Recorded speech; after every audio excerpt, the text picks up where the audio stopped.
Alright, it's time for me to show you how I'm going to install a fish finder on my SeaArk ProCat 200. Quite a few of you wanted me to film my rigging of the boat, so here's one part of it. The major part, a fish finder. I'm putting a Helix 7 on here, and I've already done some stuff. I was fiddling with it a little bit, and I've already run into problems.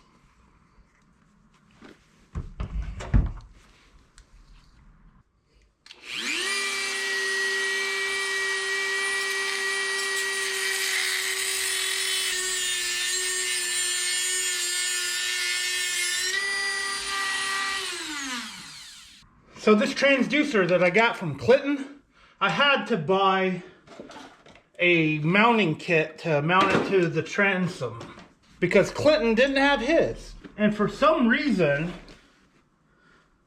ooh, that's hot. And for some reason, that nut went on this screw really hard. Now I did thread it correct, so I don't know what was wrong with this lock nut. But it was so tough to put on the screw that it actually stripped out the little insert where it goes in to hold it in place when you tighten it down on the transducer mount.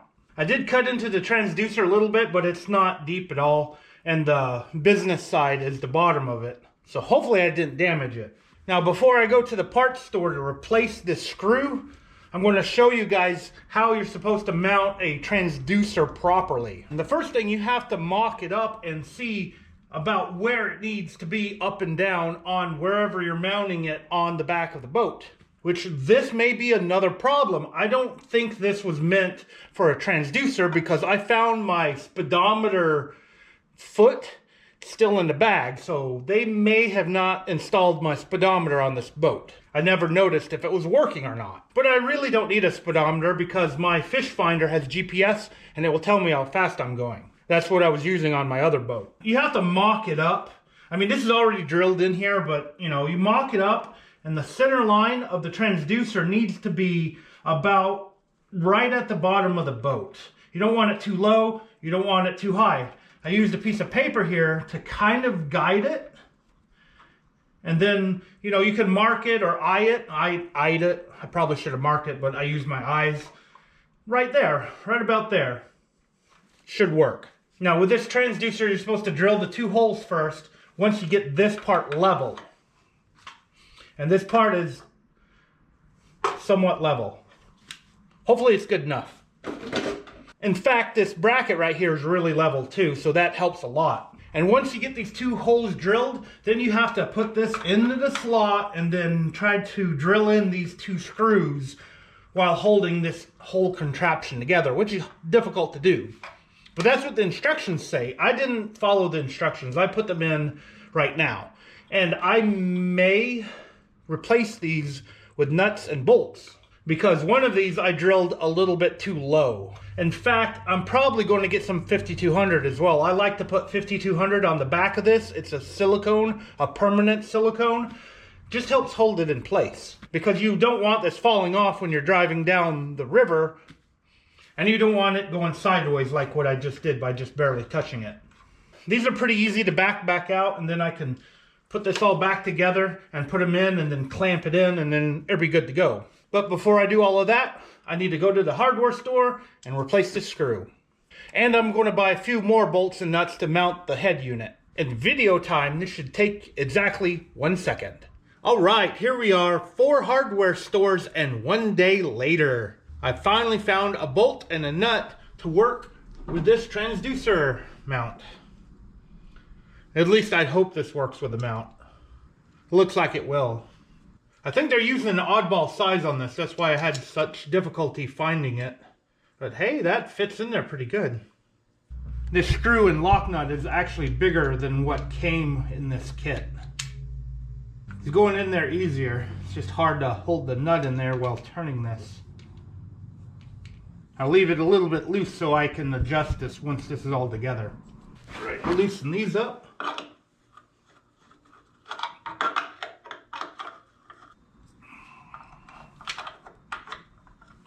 There we go. That was easy.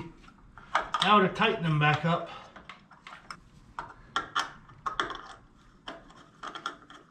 This clips into this back piece. Okay, that's level. Now I got some 5200 here to put on the back of this, so I'm going to have to fiddle with this a little bit more. I'm using this to just keep this in place. I like using this stuff. I use it with other things I do to the boat as well. Cut the end off and back the screws out again.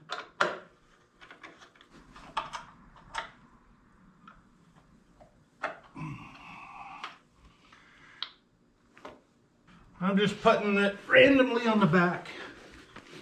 And I'll just move it around. And should be enough to hold it in place. I have to work fast to tighten this back up, level it, and then call it done. We are not level.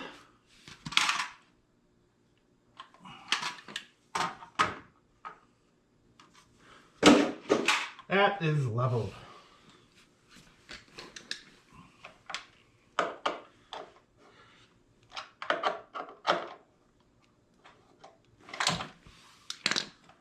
Then click this in.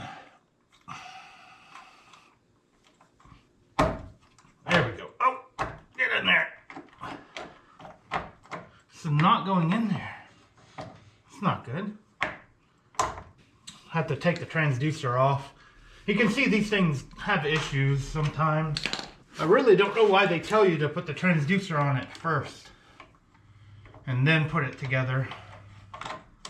Now I have to take this all the way back out, take the transducer off, and fool with this bracket. I think I did this with my other boat. I didn't have the transducer on here. I just put the bracket on and then put the transducer on after the fact. Because there's one less thing that's in the way. I don't want to lose these plastic pieces. Now why is this not clamping in?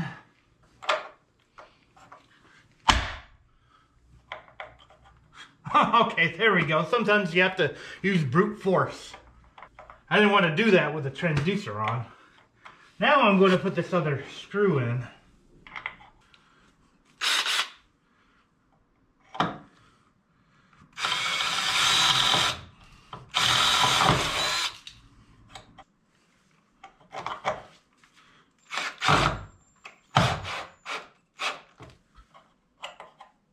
Perfect.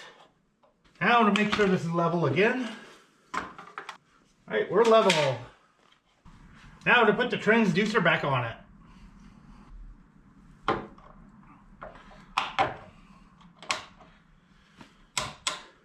Now this transducer, I do need to level it with the water, which I have to take it out on the water to do that. In fact, Chad Ferguson from Catfish Edge did a video on how to level your transducer. And I'm going to use his method to do this on a later date. But for now, I'm going to get it as close as possible to being level and then tighten it down, which is where it's at right now.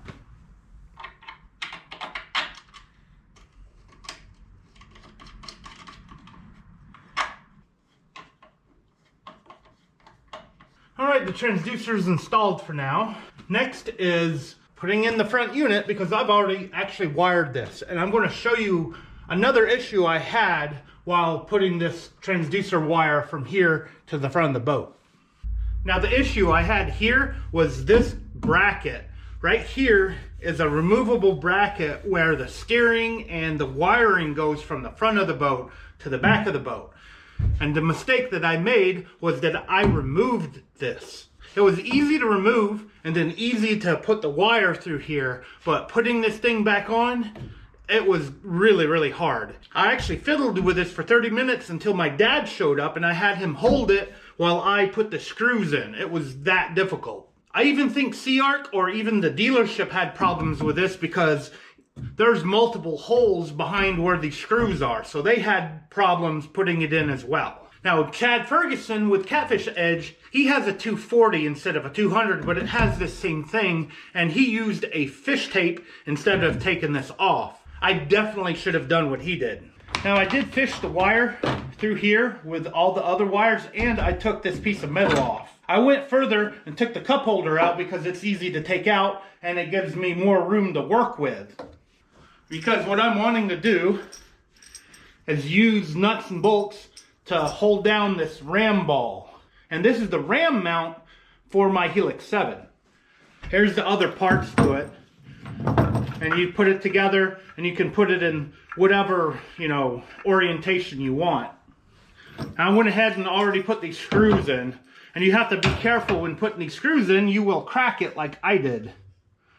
There's just a little bitty crack right here because I tightened this down too far.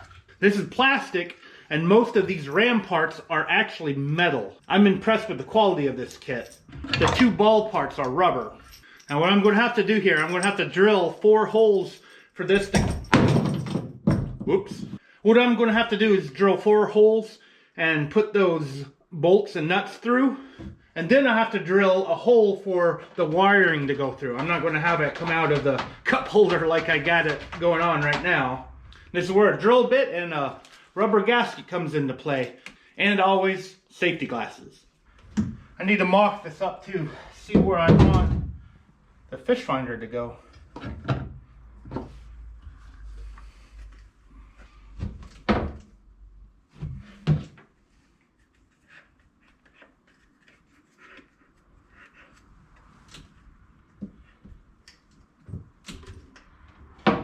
Say right about there.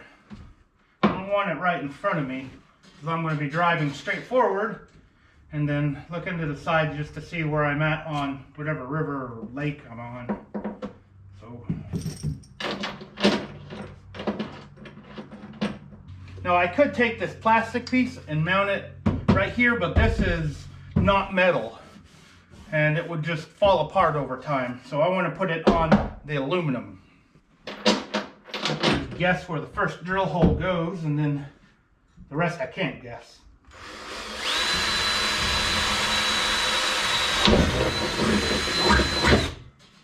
I've already checked there's no wires under there for me to hit.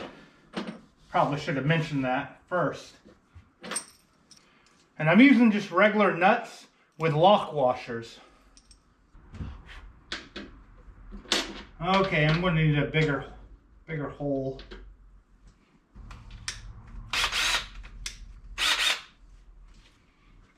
Of course, I said use safety glasses. I know I'm just drilling, but I probably should be using them.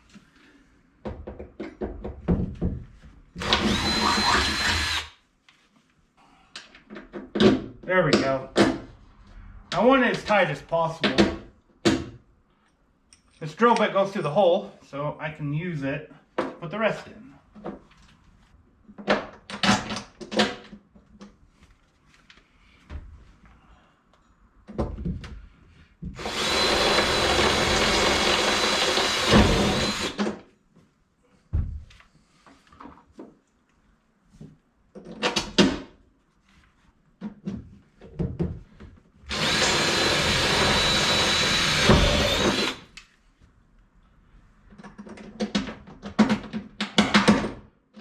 There we go.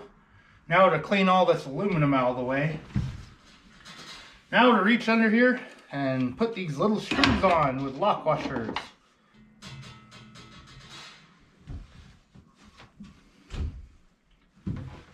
Uh-oh.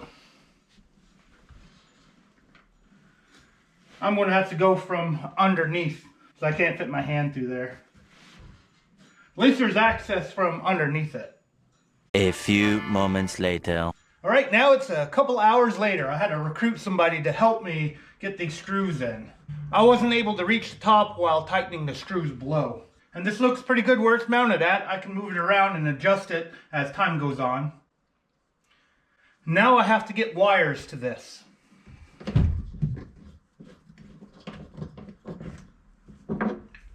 Now I think the best place to put these wires through is behind the little ram ball. I drill a hole, and then I'm going to put this grommet on the hole, which is going to be very difficult.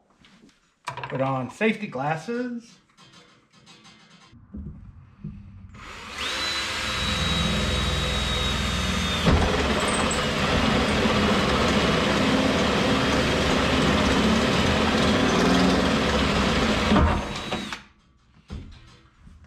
Drilling holes in my brand new boat.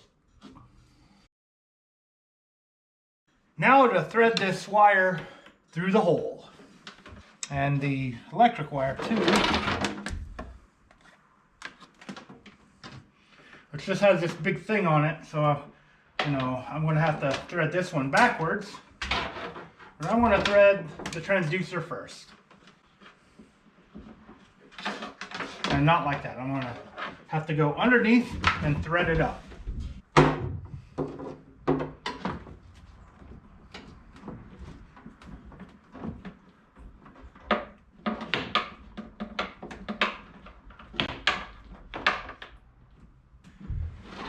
Thread the electric down through it.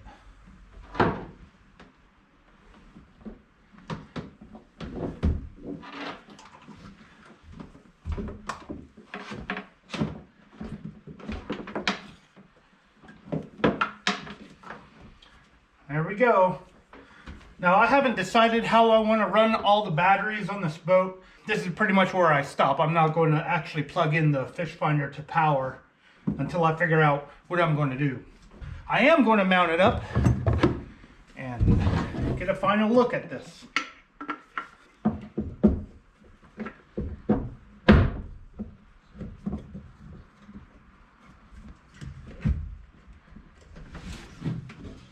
I think that looks pretty good. I think this looks really good. Let me know what you guys think in the comments below. Now for a bonus. I'm going to install my fire extinguisher. I was not really sure where I wanted to mount my fire extinguisher, so I'm just going to mount it up here where it's easy to get to if anything goes wrong. I don't know where people normally mount the fire extinguishers on their SeaArks. The only worry I have right here is I might kick it, but it shouldn't cause it to go off or anything. These are self-tapping screws, but I still want to have a pilot hole. That drill bit's too big. When you're drilling a pilot hole, you want to make sure that when the drill bit is over the screw, you just barely can see the threads on it. Now I'm not telling you guys what size these screws are because I don't know. I forgot what size they are. As a quick side note, the Ram kit does not come with screws. So if you don't have the original parts with your Humminbird, you're going to have to go to the parts store and buy screws for it. I hope there's nothing back here.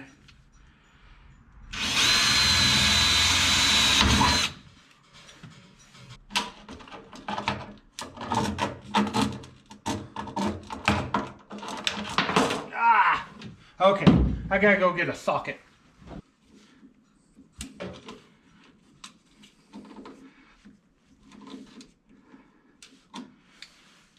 Okay, I'm going to have to use the drill. I didn't want to, but I'm going to do it anyway.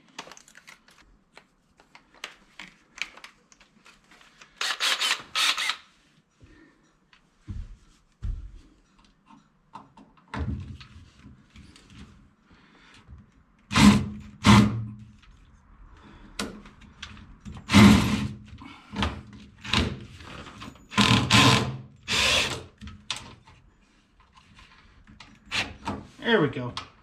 Our hand tightened it the rest of the way.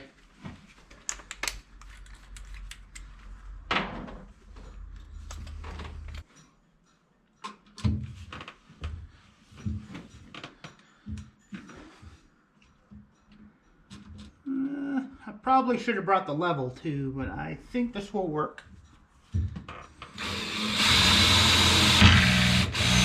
Oh, come on. There we go.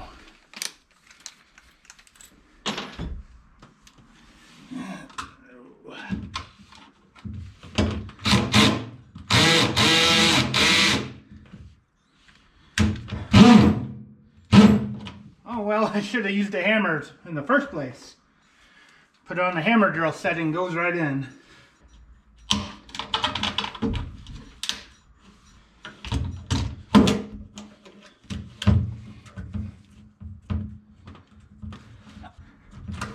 They don't make these things easy.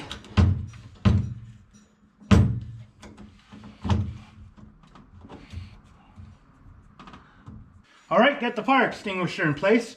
I have one more step to make this boat legal on the water, and that's to get a throwable. Well, there you have it. I've installed a fish finder on my SeaArk ProCat 200 and a fire extinguisher. I'm not sure what I'm going to be doing next on the boat, but I definitely want to go fishing soon, even if it's bank fishing. I really can't fish out of this boat because I don't have a trolling motor to control it for like bumping, and I don't have rod holders yet to bank it on the bank somewhere and cast out. I will take it out eventually to start breaking in the motor. In fact, I need to look up and see what I need to do to break in this 150 horsepower Mercury motor. I don't know how to do it. I assume it's the same as the 65 Jet I had on my other boat. It is a bigger motor, so there might be some different things I need to do. I'm going to have to call Mercury. And I probably would be taking out the boat today if it wasn't raining. I don't want to break in the motor in 40-degree weather while I'm getting rained on. Hopefully I'll be able to do some more rigging videos for you when I do other stuff to this boat. For now, I want to thank you for taking your time out of your day to watch this video. I really appreciate it. And if you would, hit that thumbs up if you like this video. Putting a trolling motor on this boat is pretty much a big priority, so that might actually be the next thing. Thank you again for watching.